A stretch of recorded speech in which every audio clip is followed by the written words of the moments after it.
Good evening. I'm Christine Devine, and this is a Fox 11 News special report, The Youngest Victims. Tonight we look at how underage children fall into the grip of sex traffickers. We'll look at what's being done to stop it and who's stepping in to help the girls after they've been rescued. As Gina Silva shows us, Southern California is one of the largest hubs in the world for child sex trafficking. I felt hopeless. I thought that I was going to die on the streets and kind of wished for it. That would have been my easy way out instead of having to relive, this terror every single day. When I used to get beat or they used to verbally abuse me, any type of abuse, I was scared to leave because of the threats. You feel like, how can this person love me and he beats me? How come this person loves me and he lets 60 other men have sex with me or rape me or mistreat me?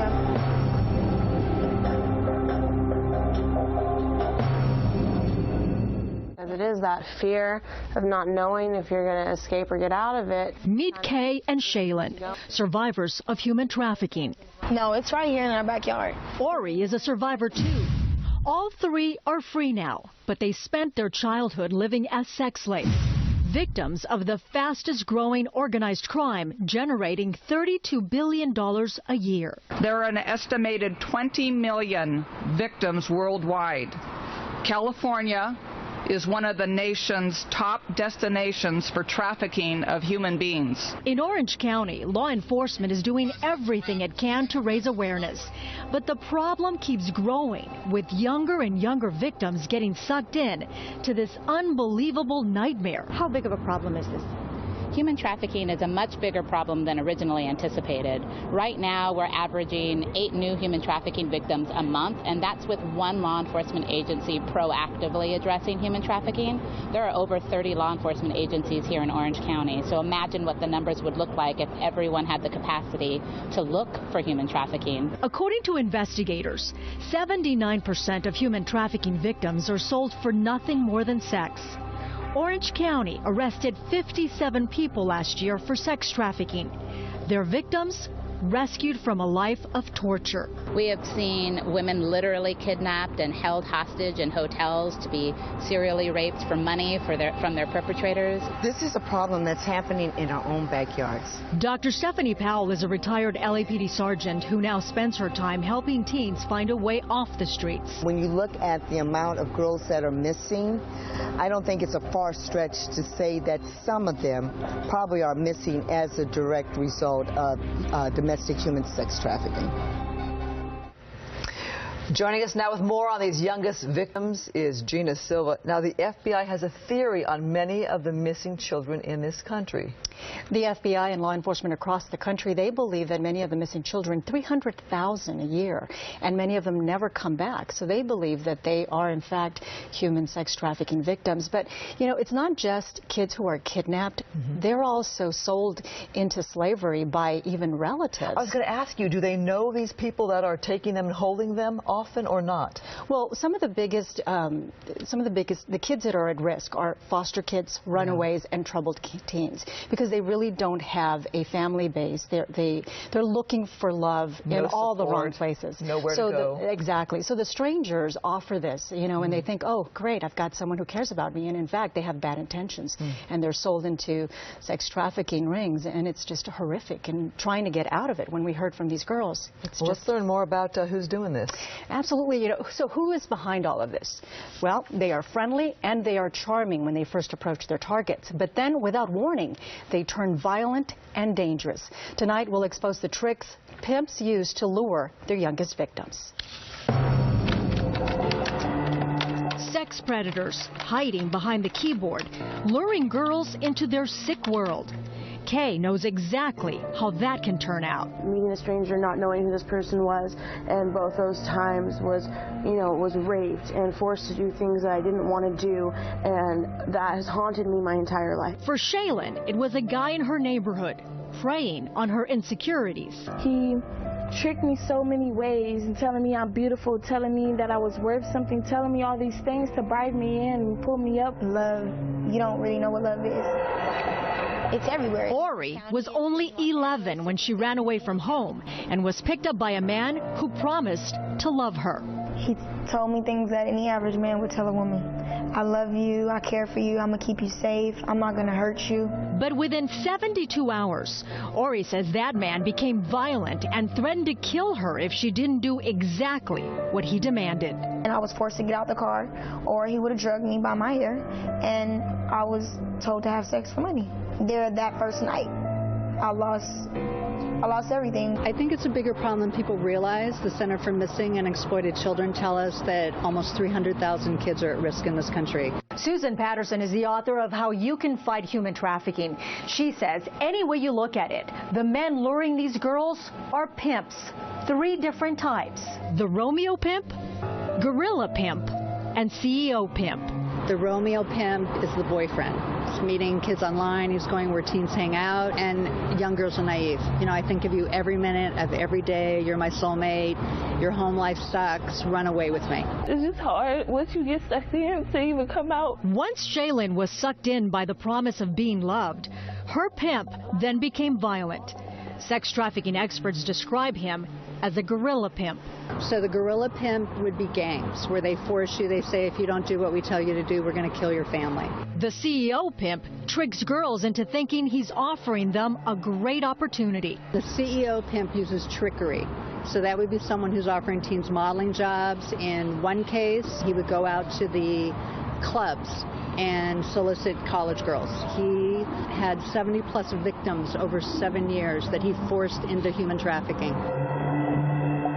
And I know what the young girls are going through out there, you know, a lot of us, I know for myself, when I got tired, I was nowhere to run. All right, Gina Silva's back with us. You know, working in this business, I've heard of these stories. I've met people working to try to curb this problem. But then I got a call from a girlfriend one day who said a friend's niece was missing, had met a guy online, and hadn't heard from her since. And it was something like this. Where does the internet fall in with this? Oh, it is so awful. For parents, it's so important. You have to be on top of what your kids are doing when it comes to social media, because you really don't know what they're doing. And they could be meeting what they think is another teenager. Yeah. And it's really an adult who wants to harm these kids. It happens all the time. Kay, one of the girls that we interviewed, she met someone online and she ended up getting raped, and then it led to all kinds of different problems. I got to think the internet is a game changer with this, what's been going on for probably a very long time. Yes. And it's so important just to raise awareness, what we're doing, just talking about it, because a lot of people think prostitution, oh, well, they chose that life. Exactly. It's not that. Not all the time. Gina, okay. Still ahead tonight on this Fox 11 news special, we'll meet the people leading the fight on sex crimes against children right here in Southern California.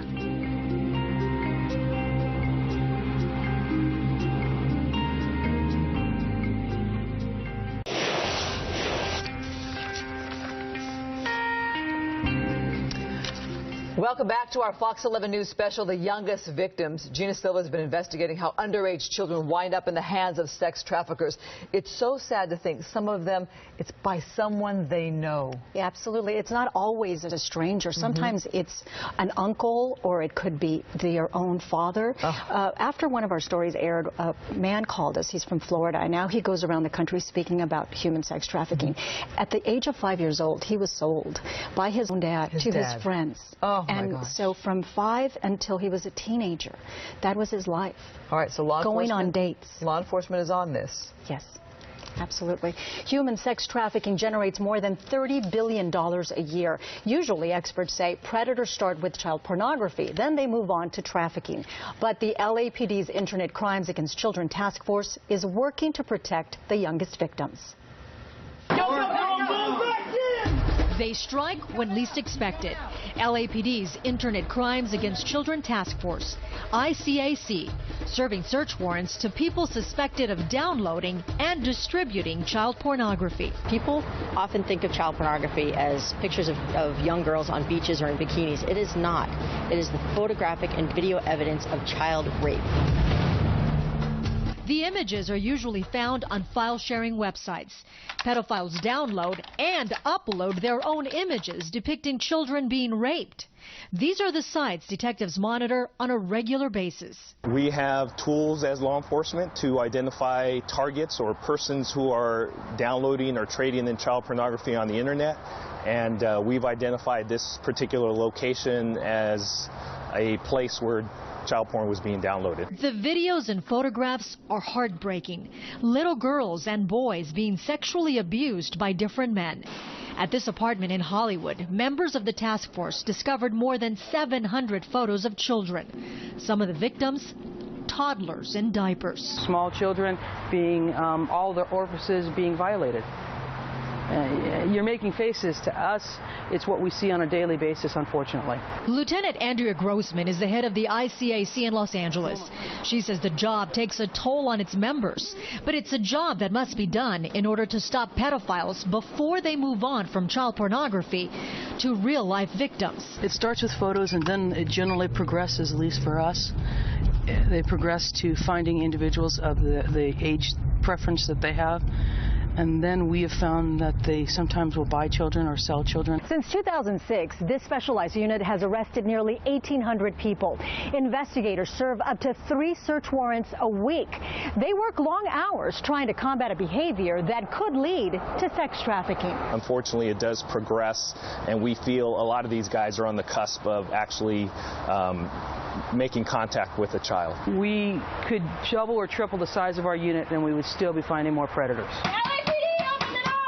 On a typical search warrant, detectives interview the suspect while investigators search for evidence that isn't always so easy to find. We found actually hard drives that have been hidden away in closets, in between the mattresses.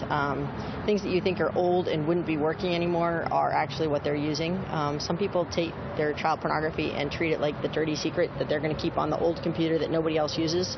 So some things we think we could eliminate, we've actually found the evidence on. In Whittier, the unit recently arrested a former sheriff's deputy for possession and distribution of child pornography. On his computer drives, detectives found numerous photographs showing men sexually abusing 5-year-old girls. Every time we put somebody away that shares or creates or trades that images, we're protecting those children and future children that could be victimized. The former deputy was taken into custody and his 2 small children placed with the Department of Children and Family Services. We get a lot of satisfaction from rescuing the child, but we also have to see the horrific images, and the secondary trauma is really difficult for my personnel. But the bottom line is we're rescuing children. Thank God for those people willing to do that tough job. You said there's a psychologist on hand with them? Yes, at any time, whenever they need one, because they see these images and they are horrific. I saw these pictures and I'm telling you, I'm never going to forget those images. Well, better you than me. I'd rather not see them. Yeah. But thank you for the report. Still ahead tonight on this Fox 11 News special, we'll show you the people that are really helping the youngest victims make a new life for themselves.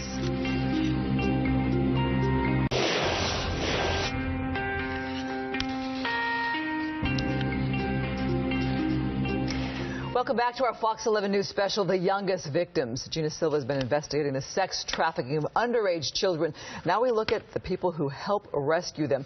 I love this lady you're about to profile. She is amazing. Yeah, her story, you know, it doesn't get better than this, because this is a person who's completely changed her life.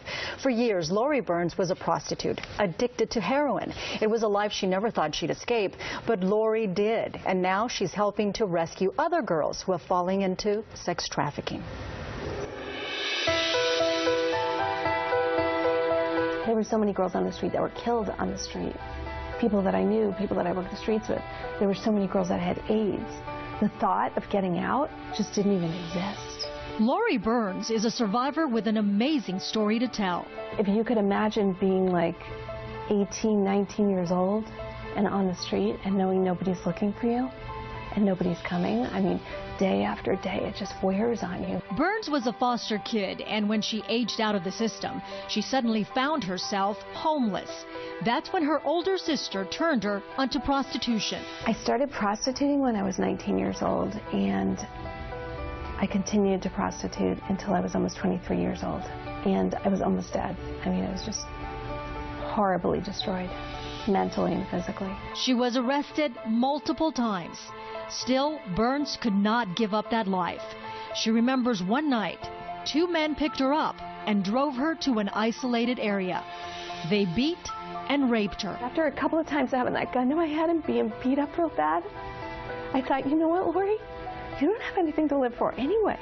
You've always wanted to die. I mean, I'd been suicidal ever since I was a little girl. And I thought, oh my God, now's your time, Lauri. You get them to kill you. And I started screaming, kill me, like as loud as I could, just kill me. Like, do it already, thinking they're going to take the gun and boom, it's going to be over. And I scared them. So they beat me up and they left me unconscious on the side of the canyon road. She survived, says the near-death experience brought on a spiritual awakening. Burns decided that night to seek help. 27 years later. I'm going to give you my card because I used to be on the street myself. You have my phone number. Oh, yeah. And if you don't want to use it, give it to somebody else and say, girlfriend, call this lady.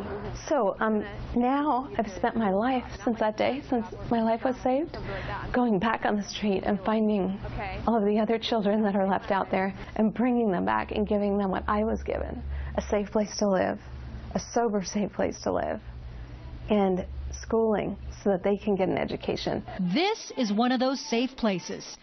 Freehab, a shelter in the San Fernando Valley for victims of sex trafficking. The women get food, shelter, counseling, detox, and training for a career. When people ask what we do, I say we're a parent to the parentless. We go find the kids that think nobody's coming because if we're coming, we're coming to get them. Lauri says foster kids, runaways, and troubled teens are the most at risk for sex trafficking. I think if people knew how bad this problem was, they would be astounded. And most people think it only occurs in other countries. It's here. It's in our neighborhoods. It's everywhere. We had one little girl who was sold into sex trafficking with her foster sister. The little girl that we have got arrested, and when she got arrested, she told the police what happened and she got out. This was several years ago. The little sister's still there. And remember Kay and Shaylin, who shared their horrific stories? I was living in a world that was just nothing but just ugliness. I felt hopeless. I thought that I was going to die on the streets and kind of wished for it. They were taken in by Lauri, and now they're on their way to transforming their lives. I just made a choice and said, you know, I'm tired, and I walked away. I think Lauri is amazing. My dream is to do and be what Lauri is. So that's the woman I want to follow in her footsteps. Like, this is my family. I'm so grateful to have such a nice and a beautiful facility and so much opportunity here. I truly believe that my life was saved on that canyon road that night to be right here. And the only way we're going to fix this thing is to start picking up the kids, because the kids are like 1% of our population, but they're 100% of our future. What a story. And about that facility, she's really grown. It's amazing. It's a beautiful facility. The facility looks like a nice hotel. Good for her. You know, she the got rooms. Backing. Yes, Yeah. she got a lot of backing, and people really believe in what she's doing, because when you look at her story, I mean, it is amazing. And the foster kids, you know, I work with foster kids, so that touches my heart. Why do you think so many end up in this sex trafficking industry? Well, as Lauri was explaining, as a foster kid, at the age of 18, you're out of the system. Yeah. And sometimes you don't have any family. So you're alone. Maybe you don't have an education. You don't have any relatives. What do you do? Very easy to fall into the wrong hands. Absolutely. All right, Gina, we're going to have more coming up still ahead. How to find more information about the youngest victims and what you can do to help. We are back here with our special on the youngest victims, and I just want to tell one story about Lauri Burns, who you just profiled. I had a foster kid call me at one point out on the streets, was even suicidal. I didn't know what to do. I called Lauri, and she said, I will go pick him up. There is only one Lauri Burns, though, so what did you take away from this after covering this special, knowing about the young people out there? You know, there are a lot of agencies that are now geared toward helping victims of sex trafficking, so they're out there, and they always say, you know, if you see a girl out there or a boy who seems like they're out of place, don't be afraid to go and approach them. You know, ask them, are you okay? Give them your number. You never know. I'll tell you, one of the things that really struck with me was Lauri. At 11 years old, as she mentioned. 11, yes. She was, you know, sold into slavery, basically. And she was forced into prostitution. To this day, now, you know, it's been many years and she's been away from that life. Yeah. But she can't get away from that. It's a struggle every day. I can imagine. And I got to tell you, watching this series you've been doing really opened my eyes, because I thought so much of this came with women or girls from foreign countries, or even people going to foreign countries. Happening right here. All right, Gina, thanks much. And we thank you for watching this Fox 11 News special, The Youngest Victims. I'm Christine Devine with Gina Silva. If you'd like more information on our Fox 11 News series, The Youngest Victims, including a look at the people working to rescue underage children from human traffickers, please go to our website. It's myfoxla.com. Good night.